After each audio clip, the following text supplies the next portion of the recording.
IDFM 98 de la Bande FM. Bonsoir à toutes, bonsoir à tous. Un libraire ce soir, Éric Gilbert, qui nous propose un livre, L'enfant qui dépliait le monde. C'est un roman aux éditions Pygmalion, un roman assez étonnant. On va l'accueillir. Il a réussi à nous retrouver ce soir sur Enghien, malgré toutes les péripéties de SNCF et tous les bouchons qu'il y a partout. Éric Gilbert, bonsoir. Bonsoir. Merci d'être là. Alors, vous êtes libraire ? Oui. Vous êtes encore en activité ? Ah oui, encore en activité, mais loin d'ici, en Ariège. En Ariège ? Ouais, dans les montagnes. Une librairie en dans altitude. Les montagnes. Ouais. Une librairie en altitude. Ouais. Alors, qui monte chercher des livres là-haut chez vous ? Mais plein de gens. Enfin, ouais. Dans les petits villages, ils sont très attachés à leur librairie et la boutique des Amplipas. Donc, on est le libraire des montagnes. Intéressant. Vous faites ça toute l'année ? Je viens de m'installer là-bas il y a 2 mois. On était en région parisienne et les trains un petit peu en retard et les choses comme, enfin, on en avait un peu marre et donc on a déménagé dans les montagnes et ça fait 2 mois qu'on est installé là-bas. Et je reprends la librairie de Saint-Giron qui s'appelle la librairie à la lettre, qui est chaleureuse, accueillante et donc voilà. Donc on commence à se familiariser avec les boulimiques de lecture qu'il y a là-bas et c'est surprenant. Alors, vous avez déjà écrit, je pense, dans des revues, des poèmes dans des revues françaises et étrangères. Vous avez publié des nouvelles. Ouais, j'ai en revue des nouvelles et de la poésie. J'ai publié 2 recueils de nouvelles aux éditions Liroli et 2 romans avant celui-ci, un aux éditions Arsens et l'autre aux éditions du Moteur. Voilà. C'était le même style de roman ? Pas du tout. Alors là, pas du tout. Les précédents romans étaient plutôt burlesques, des personnages à qui il arrivait des péripéties. C'était vraiment un ton drôle. Et c'est le premier livre à baigner dans cet univers fantastique, onirique. C'est vraiment le tout premier. Alors, L'enfant qui dépliait le monde, à cette époque, mon père n'avait peut-être que 11 ans, mais c'était déjà, et depuis longtemps, un gamin qui marchait légèrement en dehors de la vie. Il était comme ça. Quand les autres mômes jouaient aux billes, à cache-cache, à la guerre, aux cow-boys et aux indiens, lui, il réalisait des trucs déments. Il faisait germer de la lumière, par exemple, ou germer une petite flamme à la manière d'une plante. Voici donc son histoire, comment il s'est définitivement lié à ma mère, comment il l'a emmené dans la maison qui racontait des histoires et comment il a découvert qu'il était vraiment différent des autres. C'est le 4e de couverture. C'est la 4e de couverture. Ouais, c'est ça. Sur la couverture, il y a une photo, une image. Qui l'a fait, l'image qui est sur la couverture ? Alors le monsieur qui a fait donc cette maison volante s'appelle Laurent Chécher et il photographie à Paris des bâtiments, des caravanes quand il y en a, des tombes. Il les retravaille sur son ordinateur, il les détourne et il en fait des séries de maisons volantes. Ça a été exposé dans plusieurs villes en France et aussi à l'étranger.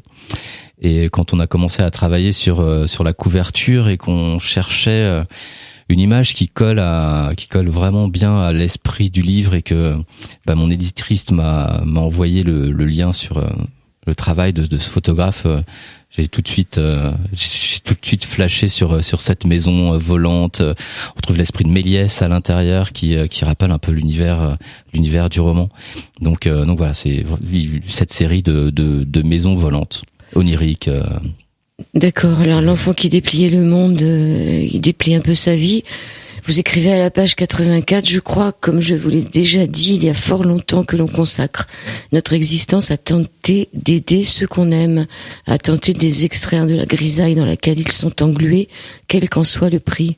Mais parfois on se trompe, voyez-vous, et pas qu'un peu, on commet des erreurs telles qu'au bout du compte, c'est la valeur de l'ensemble de nos réussites qui est remise en question. Est-ce que vous croyez vraiment qu'on consacre notre existence à tenter d'aider ceux qu'on aime ? Ouais, je crois. Enfin, moi, les aider, les accompagner, j'essaye. Je suis pas certain d'y arriver toujours, mais il me semble quand même qu'il y a quelques valeurs comme ça qui moi c'est un peu ma sève, quoi. Enfin, aider les gens qui nous entourent et les gens qu'on aime sont pas forcément les gens de notre famille. On peut avoir un sentiment d'attirance, d'amour pour quelqu'un. Enfin, je sais pas, moi, quand je me balade dans Paris, en ex-parisien, et que je vois des gens dans la rue, dans les métros, quand je vois cette misère du monde aux portes de Paris, enfin, on a un élan quelque part, on se dit, mais enfin, voilà, c'est ça aussi, aller vers les autres et essayer de dire, mais viens sur la montagne. Ouais, viens sur la montagne, extrais-toi de toutes ces choses un peu bizarres qui lézardent et qui fissurent le monde actuellement. Et ouais, je crois que essayer d'aider les gens qu'on aime, c'est plutôt pas mal comme programme. Après, la réussite est pas toujours au rendez-vous, mais faut essayer. Alors, c'est l'histoire d'un enfant qui parle de son père et de son grand-père, qui raconte toute une histoire. Ouais.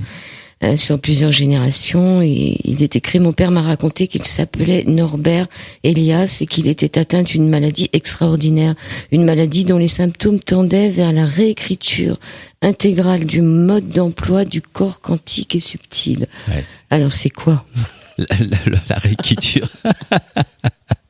Eh ben, j'ai une maman qui et un papa qui sont depuis bien longtemps, enfin ils sont thérapeutes, enfin ils travaillent sur les énergies. Et depuis que je suis adolescent, je baigne dans cet univers du corps subtil, de réincarnation, de l'être humain et la vie. C'est peut-être un peu plus subtil et compliqué ce qui n'y paraît. On n'est pas juste des corps de chair comme ça temporairement sur une petite planète. Et donc dans ce personnage-là, Norbert, c'est un ange gardien. Enfin, c'est un peu un ange gardien dans le roman.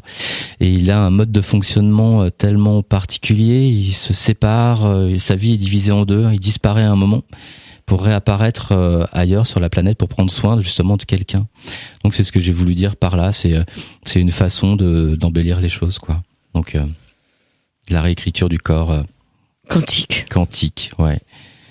Alors Norbert, c'est le père.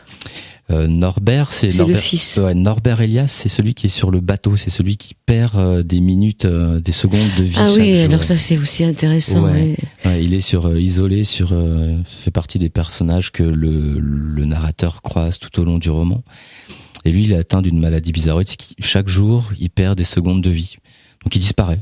Au début de sa vie, il disparaissait, il sautait de 23h50 à la journée d'après, on va disparaître. Et lui, la vie lui rogne ses minutes de vie. Donc c'est un petit peu embêtant quand en plus le rythme de civilisation s'accélère et qu'on voit que ces journées ne durent plus que quelques minutes. Et ce personnage-là disparaît mais consacre le reste de son temps à aider des gens. C'est un ange gardien un peu farfelu. Apprendre à se servir du corps d'un autre. Oui. Quand il disparaît, sa première vie qui réapparaît dans une autre, il intègre un corps totalement différent. C'est une vie scindée en deux. Et à chaque fois qu'il disparaît de son corps de Norbert pour aller prendre la place de quelqu'un, il se réincarne en femme, un homme, quel que soit l'âge, quel que soit, avec une petite mission ponctuelle à effectuer.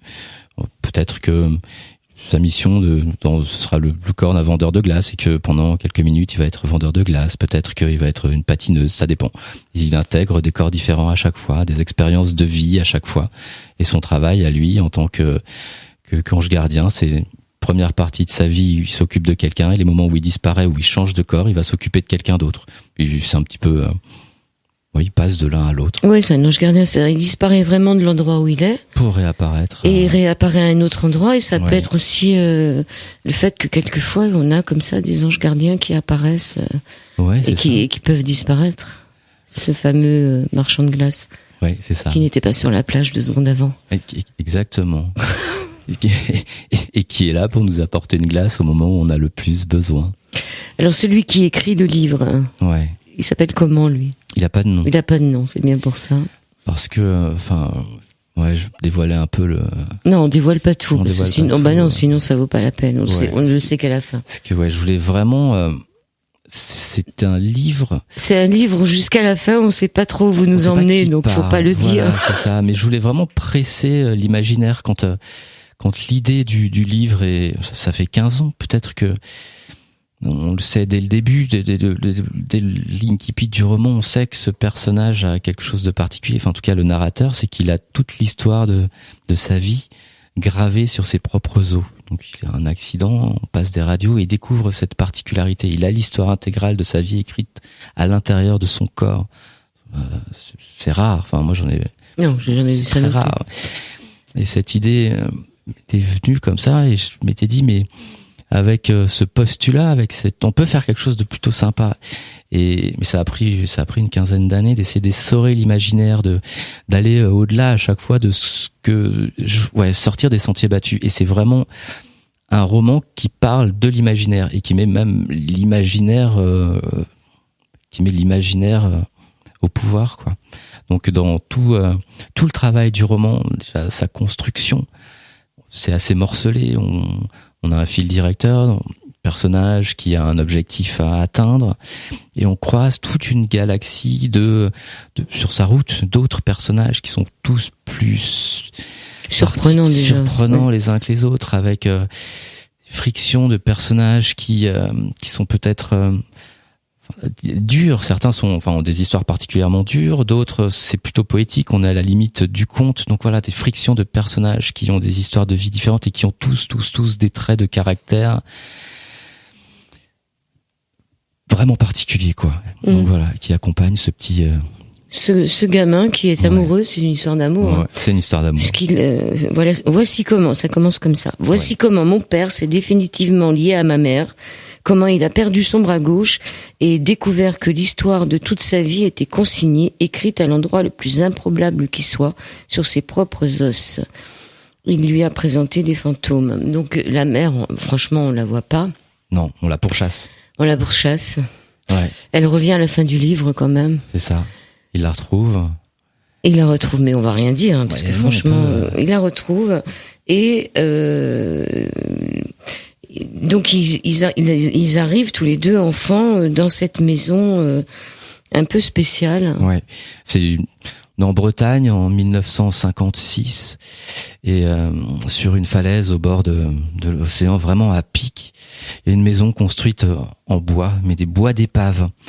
Le personnage qui a fait construire cette maison, c'était un amiral napoléonien qui, pour en souvenir de sa vie mouvementée sur toutes les mers du monde, pour garder un peu contact avec la mer, avec l'aventure, a fait rapatrier des épaves de tout type de bateaux du monde. Il les a fait agglomérer pour construire une maison qui est un enchevêtrement de coques de bateaux. Donc une maison qui a un bateau, quoi, enfin qui a un enchevêtrement de vieilles coques, de mâts, de proues, de cordages, de voiles qui surplombent l'océan. Et quand le roman débute, on voit ce petit garçon et sa petite copine qui vont vers cette maison parce que lui il est persuadé qu'il y a des fantômes à l'intérieur et il veut les lui présenter parce que rencontrer des fantômes c'est franchement génial. Donc voilà, ils vont se retrouver dans cette maison gorgée de mystère, peut-être dans laquelle habitent réellement des fantômes, ça on le découvrira, et qui est le début de l'aventure. Cette maison en plus a une particularité, quand dans le 4e de couverture les personnages sont un peu présentés, on parle de la maison qui racontait des histoires, parce que cette maison grince beaucoup. Il y a du vent en Bretagne et quand elle bouge, quand le bois grince, quand on a la chance endormi d'entendre les grincements de cette maison, simplement entendre les grincements, ça fait rêver de toutes les aventures qu'ont vécu tous les bateaux qui ont servi à la conception de cette maison. Donc voilà, aussi il y a beaucoup de liens entre le rêve, entre raconter des histoires, parce que on fait que ça dans notre vie, se raconter des histoires. Enfin, on est des êtres d'histoire. Notre récit, notre vie, notre roman familial, et puis tout ce qu'on se construit dans la journée comme histoire farfelue. On est je sais pas si dans l'univers il y a une autre espèce qui est à ce point fascinée par raconter des histoires et qui on grandit en baignant là-dedans. Et donc cette maison raconte des histoires, va raconter des histoires à tous les personnages, et donc voilà, on commence dans cette maison qui est le cœur du roman. Avec cet amiral qui lit dans les étoiles et qui voit le reflet des étoiles, je crois, dans l'océan, c'est ça? C'est ça, lui, ça tout en haut de son navire, de sa maison navire, fait installer un escalier en colimaçon et une grande tour de verre. Et dans cette tour de verre, tout en haut de l'escalier en colimaçon, il s'installait avec une longue vue. et il regardait le reflet des étoiles sur la mer, et il prédisait l'avenir en étudiant le reflet des étoiles sur les vagues. Donc il notait tout ça dans des grands grimoires, il faisait des prédictions qui n'étaient pas totalement farfelues, mais qui n'étaient pas totalement non plus véridiques. À cause du clapotis. À cause du clapotis, ouais. Le clapotis trouble énormément le sens. Et c'est une histoire, donc une histoire d'amour entre le petit garçon et sa petite amie. Entre l'amiral et sa fille. Entre l'amiral et sa fille. Donc c'est vraiment, oui, c'est un roman qui parle d'amour en fait. Donc sa fille qui pleure beaucoup, qui transforme donc cette maison en aquarium. C'est ça, parce que l'amiral fait édifier la maison, il décède, sa fille s'installe dans sa maison avec son mari à elle, qui lui aussi est navigateur. Et son navigateur d'époux va disparaître, elle va se retrouver seule dans cette maison dans laquelle elle va commencer à pleurer de désespoir, et pleurer, et à force de pleurer, les larmes vont petit à petit remplir la maison comme un aquarium.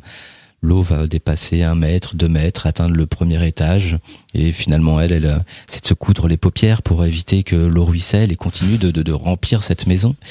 Elle va pas y arriver, et finalement elle décide de se noyer dans l'océan de ses propres larmes, et elle va devenir un fantôme dans cette maison dans laquelle elle a décidé de se suicider dans son chagrin. Voilà, c'est... Et ces 2 enfants qui ont 11 ans à l'époque vont aller se promener dans cette maison, et là il va arriver des choses. Le petit garçon qui n'a pas de nom finalement va faire une chute et va rester, on peut dire, dans le coma pendant quelques années. Ouais, ça. Il est avec sa petite amie dans la maison. Il lui a présenté donc les fantômes qui sont toujours là, de l'amiral et de sa fille. Puis il a une idée comme ça. Il se dit, mais si l'amiral arrivait à prédire l'avenir en lisant le reflet des étoiles sur la mer, en l'étudiant, on va le faire pour nous. C'est pas grave si on est en plein jour, mais je suis sûr que les étoiles vont se montrer et que j'arrive à faire quelque chose. Il embarque dans l'escalier, il commence à grimper pour aller justement observer la mer.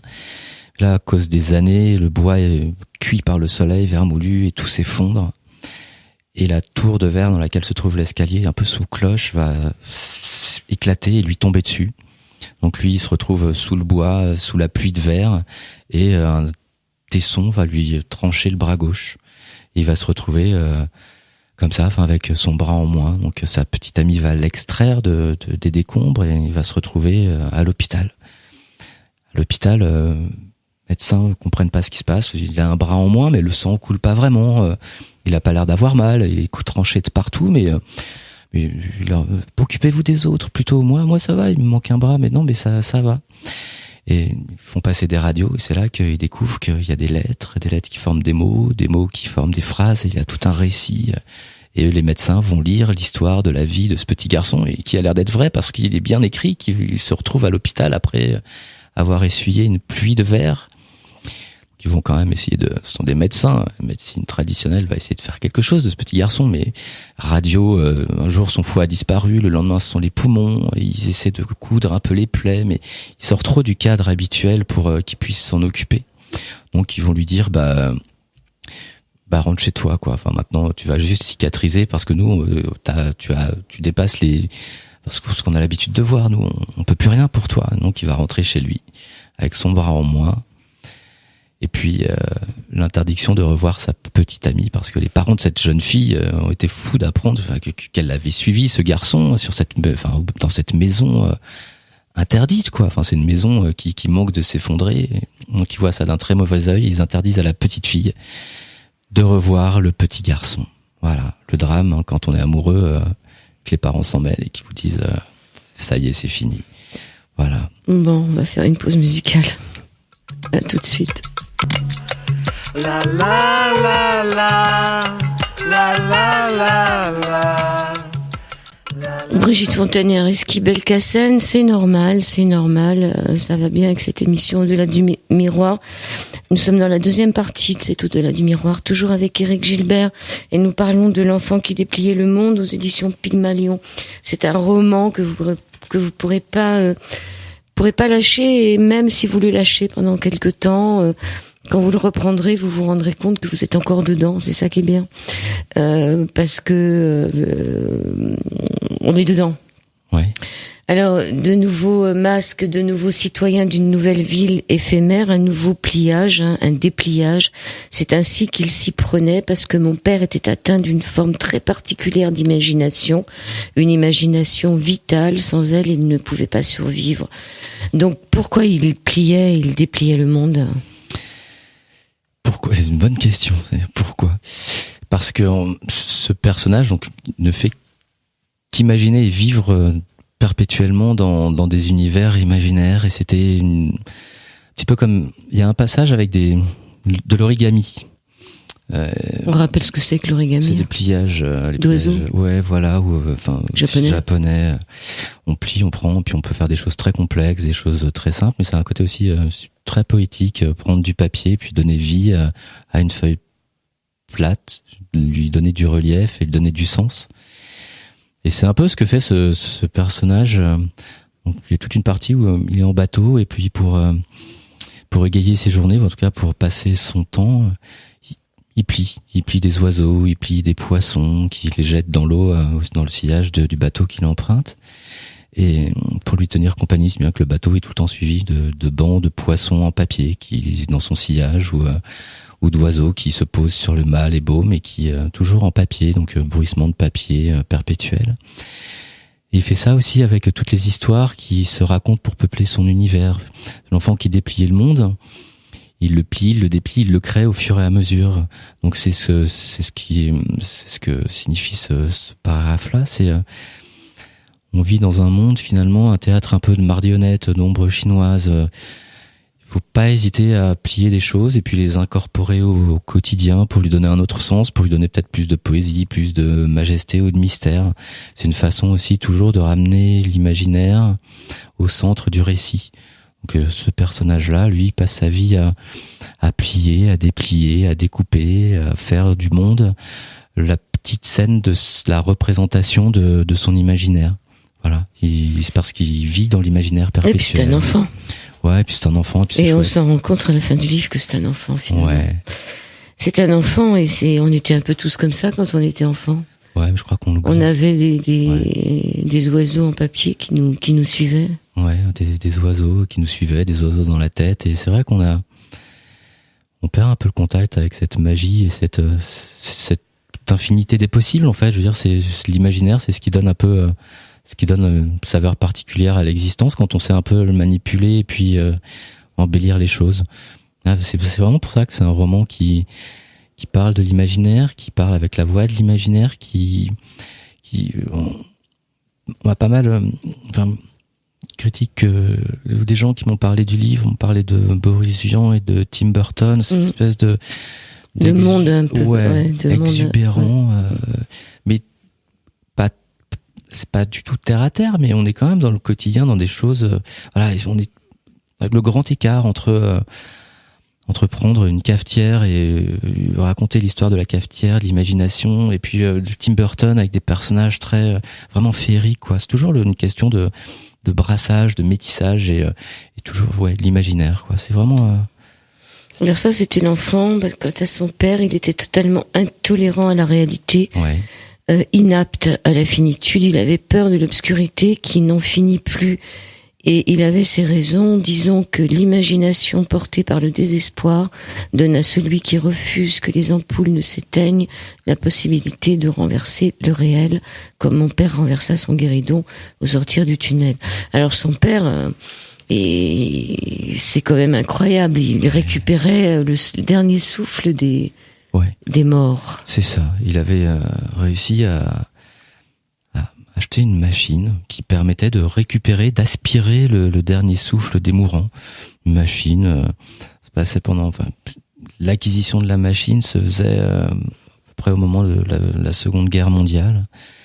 Grosse charrette sur laquelle se trouvaient des alambics, plein de produits chimiques reliés par des tubes qui passent à une extrémité une bassine pleine de cire chaude, et à l'autre extrémité un masque. Donc lui, il mettait ce masque sur le visage de quelqu'un en train de mourir, et le dernier souffle partait dans ce masque, passait dans les tuyaux, dans les alambics, dans les produits chimiques, et se retrouvait dans la bassine de cire, et le dernier souffle sculpté de lui-même, la cire chaude, pour lui donner une forme de statue, qui avait souvent, qui représentait le mourant dans son activité préférée.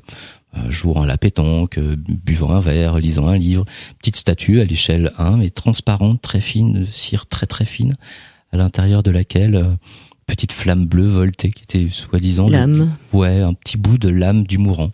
C'était un travail un peu atypique, et donc il avait cette machine qui lui permettait de récupérer l'âme et d'en faire une statue que les gens pouvaient garder. Et pendant la guerre de 14, on lui a demandé d'aller sur les champs de bataille. Ouais, c'est vrai, pendant la guerre, c'est pour l'État. Je me suis dit, mais c'est une bonne idée finalement, aller sur les champs de bataille, aspirer le dernier souffle des soldats, et puis on enverra ça comme souvenir aux familles qui pourront garder un souvenir de la personne qui est trépassée. Donc le père se retrouve au milieu de la folie des hommes, à arpenter les champs de bataille, à essayer de localiser quelqu'un en train de trépasser, de s'approcher avec sa petite charrette, de poser son matériel, de poser le masque, et d'aspirer le dernier souffle, de laisser la statue se créer, puis de la transmettre à d'autres militaires dont le travail était de l'acheminer aux familles. Merci, voilà, un petit présent de la nation en remerciement du service rendu par celui qui s'est sacrifié. C'est un peu l'une funéraire qu'on a un peu qui traîne chez nous et dont on sait pas quoi faire. Ouais, voilà, c'est ça. Ouais. Ouais, une urne mais qui représentait la personne avec une petite flamme bleue, son âme. Et qui les représentait enfants. Oui, qui les représentait, les Parce soldats. que c'était des jeunes.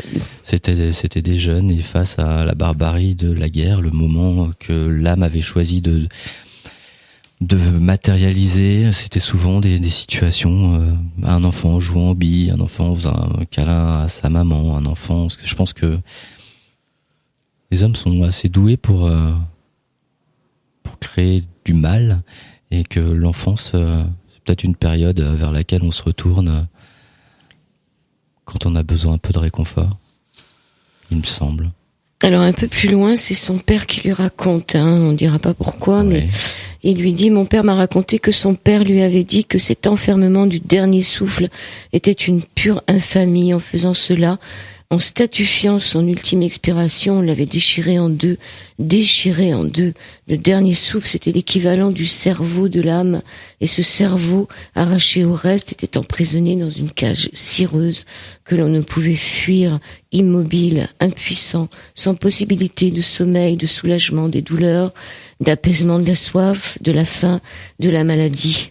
Incapable de se gratter le nez, capturé et emmuré à l'instant où la mort tranquillisante vous tendait les bras. C'est triste, hein? C'est vache, surtout.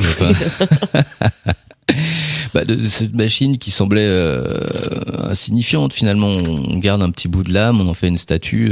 Voilà, c'est un peu construction humaine, les machines humaines. On se doute pas qu'il y a des conséquences. On les utilise, et oui, quand les âmes étaient attrapées, enfermées dans cette espèce de flacon, on les mettait en cage. Enfin, c'était vraiment ce que faisait cette machine. Au lieu de laisser le dernier souffle partir et libérer le mourant, on le mettait dans un flacon.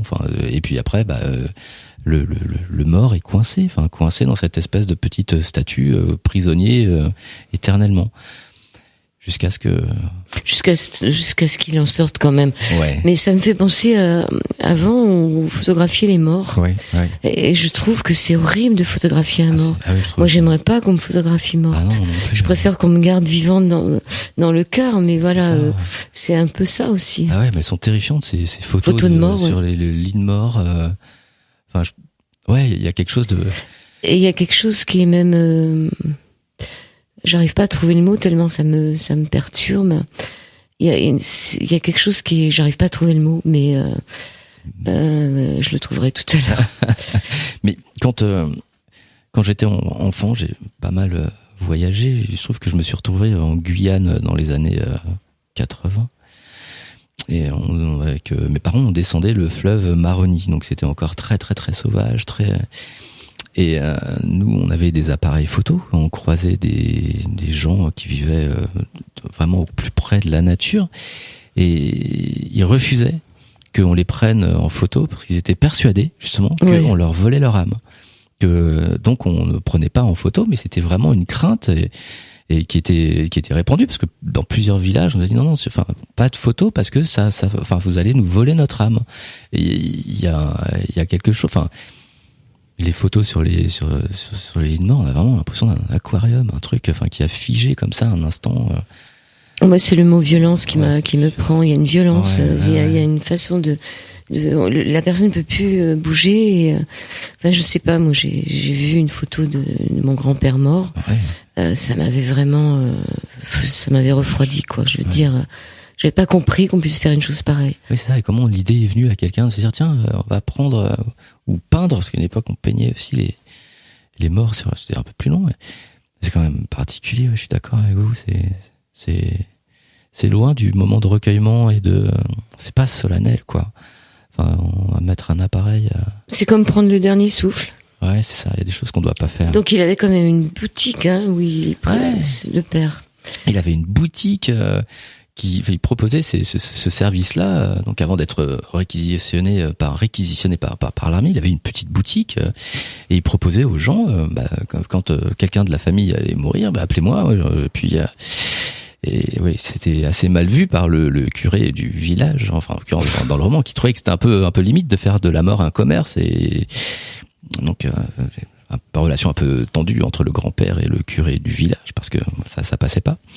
Et donc il a eu très peu de clientèle en fait, pour sa boutique, qui jusqu'à ce qu'un jour un homme réputé pour sa pingrerie se manifeste, enfin son esprit se manifeste, fasse une petite statue le représentant en train de compter des pièces et des billets.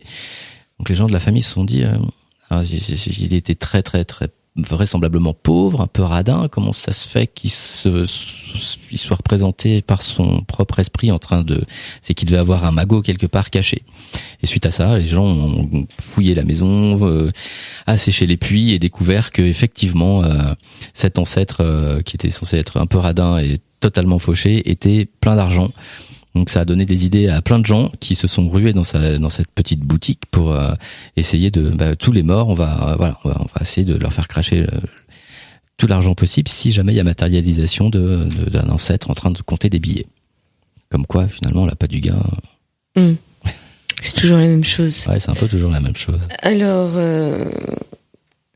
il dit c'est une histoire d'amour, oui, mais voyez-vous, pour commencer, je dirais ceci. Si on ne choisit que rarement les raisons de sa mort, on choisit encore moins souvent les raisons qui peuvent vous conduire à revenir errer parmi les vivants. Ouais. Parce que c'est ça aussi ce livre, c'est une errance, ça déplie le monde, mais ça déplie des mondes. Ouais, exactement. Eh bien, le personnage qui prononce cette phrase-là, en l'occurrence, donc c'est l'amiral qui mort, voyant sa fille se laisser mourir, se noyer dans l'océan de ses propres larmes et hanter la maison, décide de revenir et de l'aider. Parce que cette errance, c'est insupportable pour lui. Il dit voilà, il faut que je revienne du monde des morts dans lequel moi j'ai réussi à aller parce que je suis mort heureux, je suis mort bien. Ma fille est morte de chagrin, elle reste à hanter cette maison. Il faut changer les choses, il faut changer la donne, parce que c'est pas possible. Je supporte pas en tant que père de voir que lui est bien, au paradis, bien. Enfin, il vit sa mort tranquillement, et de voir sa fille en souffrance et en errance, c'est insupportable. Donc, il va décider de faire le trajet inverse, de revenir, de la rejoindre dans cette maison, pour trouver une solution, pour trouver quelque chose qui puisse lui rendre le sourire, qui puisse lui rendre sa sérénité et un peu de sa joie. Pour qu'elle puisse reprendre des couleurs. Ouais, qu'elle puisse exactement, qu'elle puisse reprendre. Était toute palote. Ouais, toute palote, en noir et blanc, délavée, errant dans sa chambre. Un fantôme. Regrettant son mari adoré.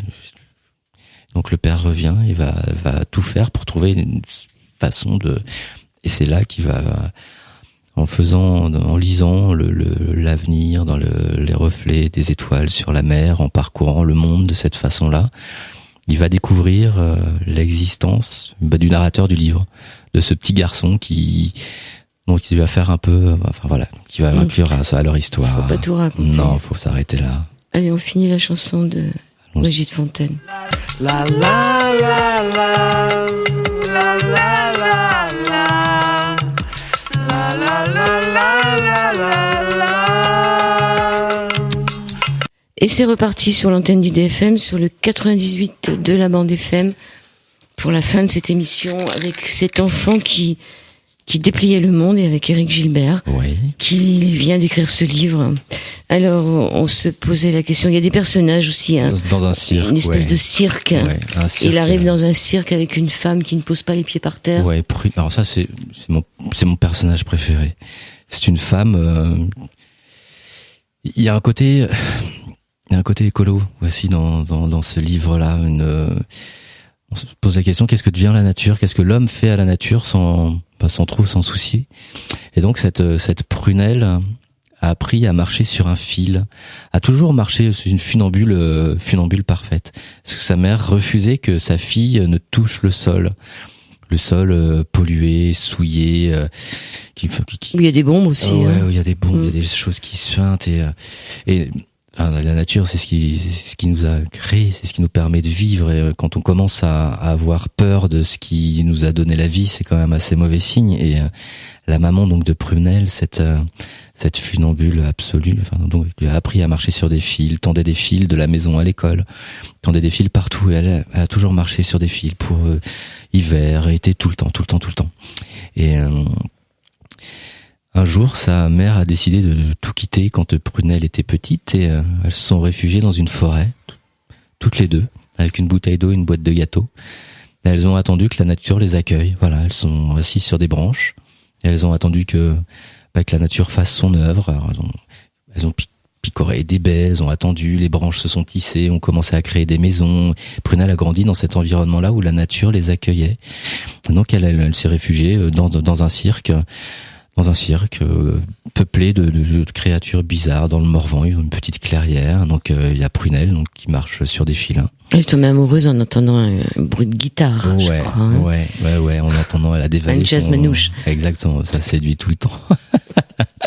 Donc elle s'est retrouvée accueillie, adoptée par ce cirque dans lequel il y a la plus belle femme du monde que personne ne peut voir parce qu'elle est trop belle. Enfin, elle rend fou les hommes.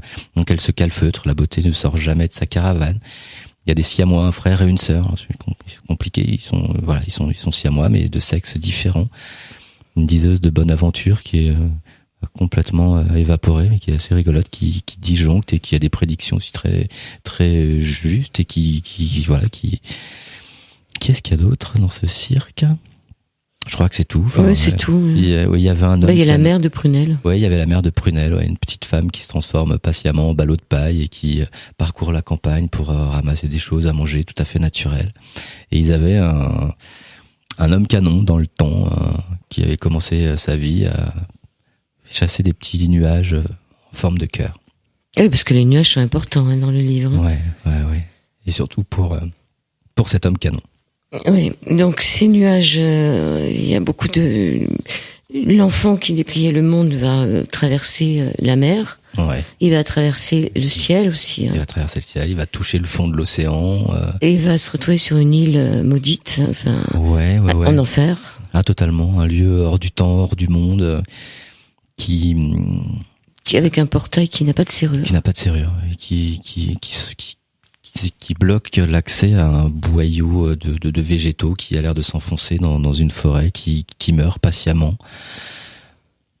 Un des personnages du roman qui s'appelle le vieux. Le vieux, ouais. Le vieux, qui est un personnage assez atroce, qui lui a découvert qu'en cassant ces fameuses statues et en inhalant ce qu'il y avait dedans, on pouvait rajeunir petit à petit. Mais rajeunir, ça a un coût. Comme toujours, enfin voilà, ça a toujours un coût et ça l'a rendu petit à petit à moitié fou et besoin de s'exiler du monde parce qu'il devient trop dangereux. Et donc lui s'est exilé dans une partie de la forêt, dans une caravane en fer, avec sa folie et son obsession de rajeunissement permanent. Et en faisant ça, en mangeant des âmes, en respirant des âmes, il a attiré à lui tout ce qui restait dans les entrailles de la terre comme produits venus libérés, lâchés par les bombes de la Seconde Guerre mondiale.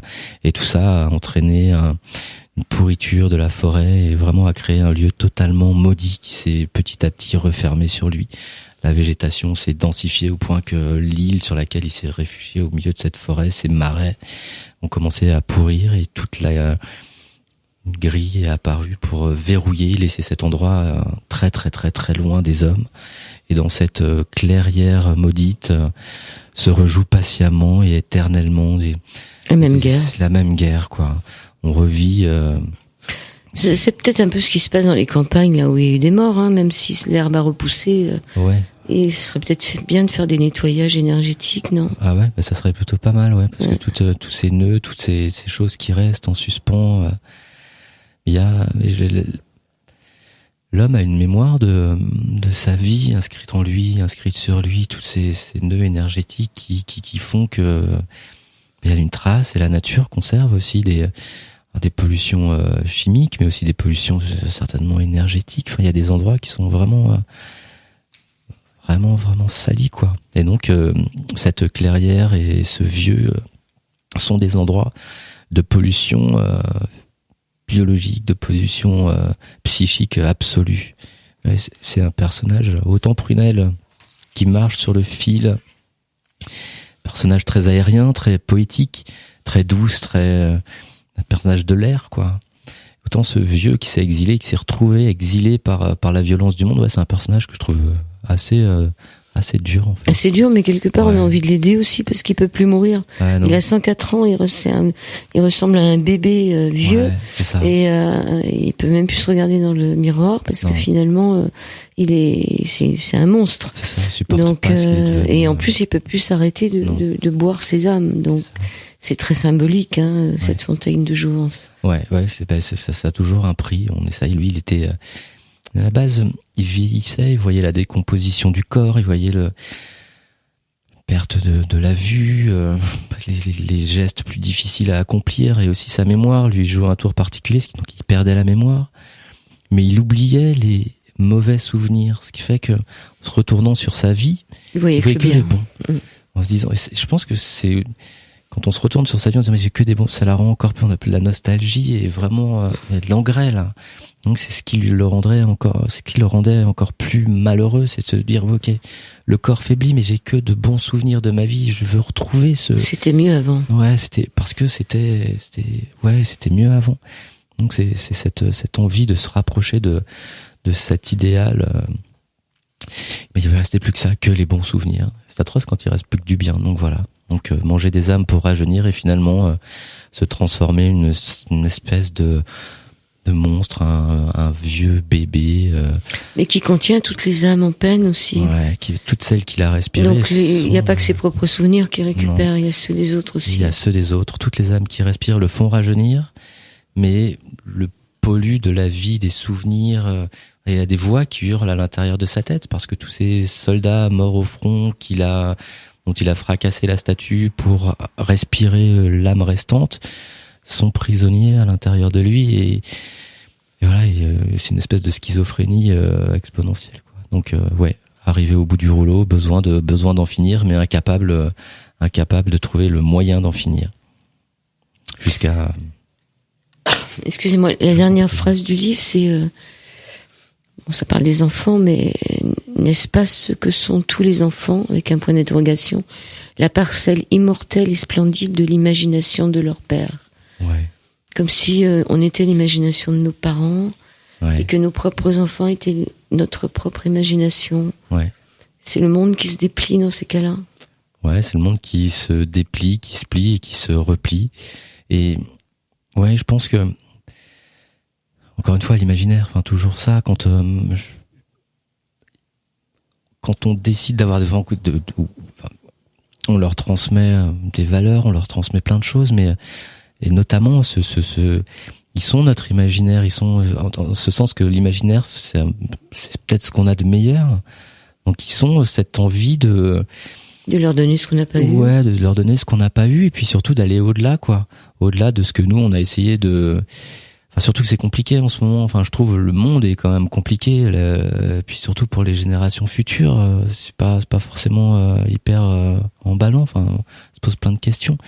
Et moi, je sais que ce monde matériel, hyper attaché à une possession matérielle, à une réussite hyper éphémère et en plus peut être dangereuse pour l'environnement, dangereuse pour les gens qui nous entourent et qu'on a besoin d'aimer. Enfin, quand on met des enfants au monde, dans ce monde, à cette époque-là, ils vont avoir drôlement besoin d'imagination pour arriver à créer un monde, le plier, le redéplier, lui redonner des couleurs, du goût, donner envie de vivre dans ce monde un peu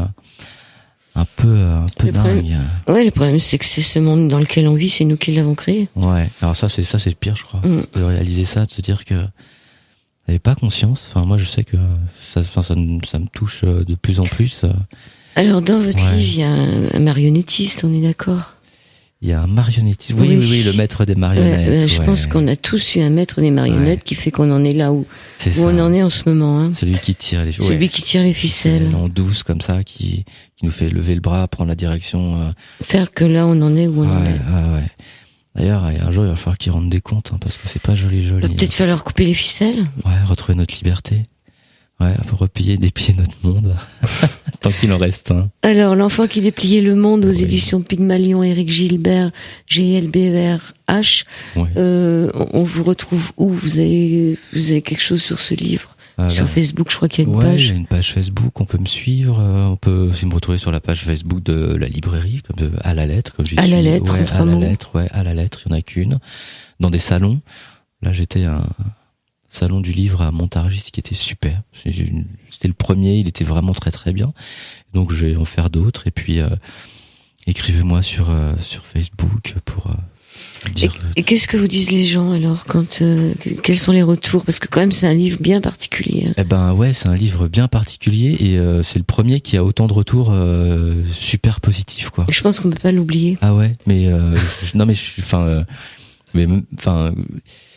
j'étais là où j'ai des gens qui me font des retours mais j'ai la chair de poule. Enfin qui me disent mais on n'a pas pu le lâcher, c'est vraiment un univers qui est telle richesse. Alors du coup ça me surprend. Donc c'est fantastique et en même temps c'est là. Ouais, disons non, ça nous a accompagnés, on peut pas le lâcher, on l'oublie pas, tous ces personnages, donc du coup je suis vraiment très content parce que quand on ouvre le coffre à jouer comme ça pour commencer à écrire un roman, on le fait pour les gens qui vont le lire, on leur demande du temps, on leur demande de l'argent pour acheter le livre, après il leur faut des heures et puis une fois qu'ils l'ont terminé, c'est chouette de savoir qu'ils sont contents d'avoir fait un petit bout de route avec l'auteur. Et ça ouvre beaucoup, ça ouvre énormément de champs des possibles à la fin du livre, c'est pour ça qu'il faut pas la dévoiler. Ouais. Vous avez mis 15 ans à écrire ce livre. Ouais. Vous en avez un autre comme ça dans la tête? Voilà. L'histoire. Mais l'histoire j'ai mis 15 ans, mais en fait, quand j'avais cette idée, je savais pas quoi en faire. Ce petit garçon, sa vie sur ses os, tous les personnages qui gravitaient, j'avais du mal à ordonner, à retrouver les pièces du puzzle dans le bon ordre. Et pour la petite anecdote, j'ai pu l'écrire grâce à une chute en vélo. Parce que je suis tombé en vélo, je me suis déchiré les ligaments de la cheville. Là, j'ai eu 3 semaines. Ouais, 3 semaines. Et pendant 3 semaines, ça a été super parce que c'est la première expérience comme ça où je pouvais pas bouger. Donc 3 semaines du matin au soir, la nuit, j'ai l'impression que les personnages me disaient mais en fait mets-moi dans cette case, mets-moi je suis là. Ouais, je suis là. Et puis tout s'est fait naturellement jusqu'à la fin, comme s'il y avait un engrenage. Et puis bon, après on le laisse un peu reposer et puis on revient, on réagence un petit peu, mais ça a été. Et l'enfant, c'est vous dans le livre? En fait, j'ai l'impression que je suis un peu tous les personnages, des petits bouts, mais que je reste l'enfant du livre le plus longtemps possible, quoi. Ouais, parce qu'à un moment, on a l'impression que vous racontez votre histoire, quand même. Ouais. Donc, il y a sûrement des choses à gratter. Avec des parents psychothérapeutes. Ils ont dû gratter un peu. Ouais, il y a... Mais je crois que la part...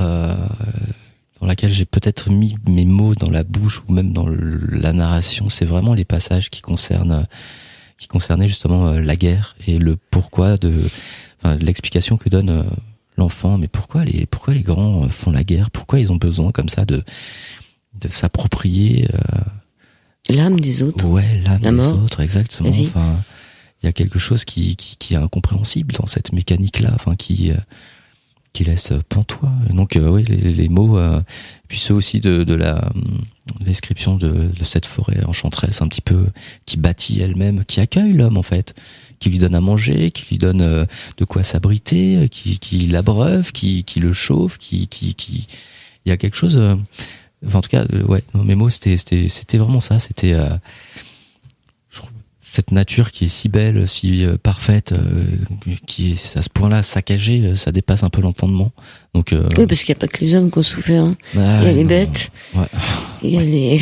Il y a les bêtes, il y a tous les petits écosystèmes, Ouais. tout, les bactéries, enfin tout ce qui est tellement bien équilibré, qui est parfait quoi, qui est parfait, nettement plus parfait que nous. Une citation pour terminer ou quelque chose Non, comme ça, une citation en règle générale. Ouais, enfin un mot pour finir l'émission. Bah, je vous remercie de m'avoir Ah ouais, accueilli. c'est un beau C'était mot. un plaisir. Et puis, prenez soin de vous, c'est très important, et de ceux qui vous entourent. Aimer, Ouais, aimez. On en revient, on retombe sur nos pattes. sur la phrase qui Ouais, était puis- on est venu sur Terre pour aider les autres. ouais, pour aimer. Puis même Pour quand aimer on- les autres. Même quand on n'a plus la force d'aimer, faut arriver à se forcer, quoi. Sinon, Il faut se laisser aimer aussi, parce Ouais. que sinon l'autre il ouais, peut c'est pas. pas facile, c'est ça. Il faut ouvrir les portes à fond. en Bon, grand. enfin c'est une belle histoire d'amour, cet Ouais. enfant qui dépliait le monde, tout en courant on court tout le livre après la mère de l'auteur, Ouais, et on raconte pas la fin. Justement, l'intérêt c'est ça, à découvrir. cet enfant qui dépliait le monde. Ouais. Je vous dis merci à tous. Je vous dis merci aux auditeurs aussi, puis à la semaine prochaine, et puis j'espère vous retrouver pour d'autres aventures. Éric Gilbert, Ce serait avec je plaisir. sais pas où vous allez nous entraîner, mais Ah, j'espère qu'il sera aussi passionnant que celui-là. je ferai tout pour qu'il soit aussi passionnant. Merci Merci beaucoup. Merci beaucoup.